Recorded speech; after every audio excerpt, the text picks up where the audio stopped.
রাতের বেলা এই সব প্রাণী বের হয়, নবী সাল্লাল্লাহু আলাইহি ওয়াসাল্লাম বলেছেন, অতএব আপনাদের বাচ্চা যারা আছে এদেরকে সন্ধ্যাবেলায় বাইরে ছেড়ে দিবেন না।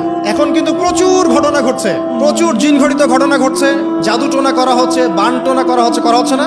নবী সাল্লাল্লাহু আলাইহি ওয়াসাল্লাম বলেছেন, রাতের বেলা তোমরা বাচ্চাদেরকে সন্ধ্যাবেলা ছেড়ে দিও না, আগে ভালো করে সন্ধ্যাটা হয়ে যাক, যদি ছাড়তে হয় তারপর ছেড়ো।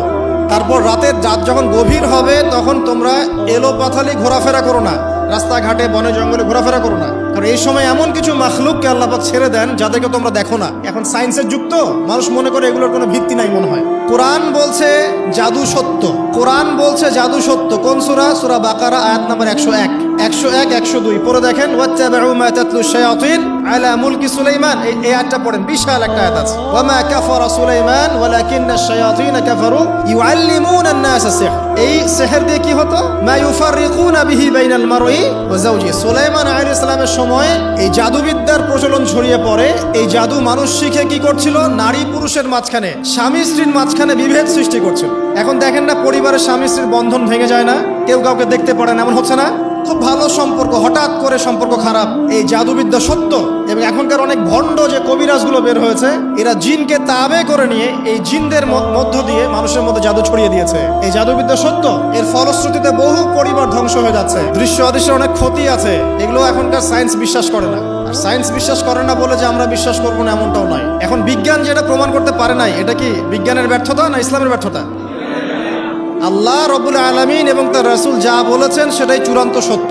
সেটা আমরা প্রমাণ করতে পারি বা না পারি, এটাকে অন্ধভাবেই বিশ্বাস করতে হবে। এটাই হচ্ছে একটা মৌলবাদী কনসেপ্ট। আর এভাবে ইসলামের মৌলিক বিষয়গুলোকে না মানলে কেউ মুসলিমই হবে না। কথা কি বুঝতে পারছেন? আচ্ছা, তিনি বলছেন রাতের বেলা এমন কিছু মাখলুক বের হয় যাদেরকে তোমরা দেখো না। দুষ্ট জিন বের হয়। কি বের হয়? জিন জাতি নাই পৃথিবীতে? আল্লাহ পাক সূরা জিন নামে একটা গোটা সূরা নাজিল করেছেন, করেন নাই? কুলু হিয়া ইলাইয়া أنه استمع نفر من الجن وقالوا إنا سمعنا قرآنا عجبا। জিনদের একটা দল কোরআন শুনে বলেছিল যে আমরা অদ্ভুত আজব একটা কোরআন শুনেছি। তারপর তারা গিয়ে তাদের কওমের কাছে ইসলামের দাওয়াত দেয়, ওই কওম ইসলাম কবুল করে।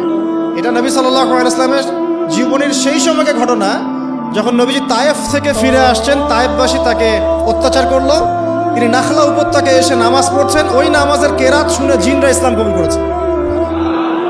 সূরা জিনে আল্লাহ পাক এই কথা নাজিল করেছেন। তো আল্লাহ পাক যে বলছেন জিন জাতি আছে, আল্লাহ কি মিথ্যা কথা বলছেন? নাকি নাসা যখন বলে এলিয়েন আছে তখন ওইটা সত্য, আর আল্লাহ বলছেন জিন জাতি আছে এটা মিথ্যা? তা আমাদেরকে আবার নতুন করে মুসলমান হওয়া লাগবে এখন, আমাদের কনসেপ্ট চেঞ্জ হয়ে গেছে। আবার দেখেন আল্লাহ পাক বলছেন সূরা জারিয়াতের 56 নম্বর আয়াতে, ওয়া মা খালাকতুল জিন্না ওয়াল ইনসা ইল্লা লিয়াবুদুন। আমি জিন আর মানুষকে শুধু আমার ইবাদত করার জন্যই সৃষ্টি করেছে। তাহলে দুটো জাতি পাওয়া গেল, জিন এবং মানুষ। জিন কিসের তৈরি? আগুনের তৈরি। মানুষ কিসের তৈরি? কাদামাটি। ফেরেশতা কিসের তৈরি? নূরের তৈরি। তো এই যে সৃষ্টির বৈচিত্র্য, এটা কার সৃষ্টি? তো সেই আল্লাহ পাকের জ্ঞান সবচেয়ে বেশি না আমার জ্ঞান সবচেয়ে বেশি? সে আল্লাহর পক্ষ থেকে যখন কোরআন এবং হাদিস নাজিল হবে, তা আমি অন্ধভাবে মানবো না, নাকি আমি আল্লাহকে চ্যালেঞ্জ করবো ইবলিসের মতো? ইবলিস আল্লাহকে চ্যালেঞ্জ করছে না, খালাকতানি মিন নার ওয়া খালাকতাহু মিন তিন। আমি কেন আদমকে সেজদা করতে যাব?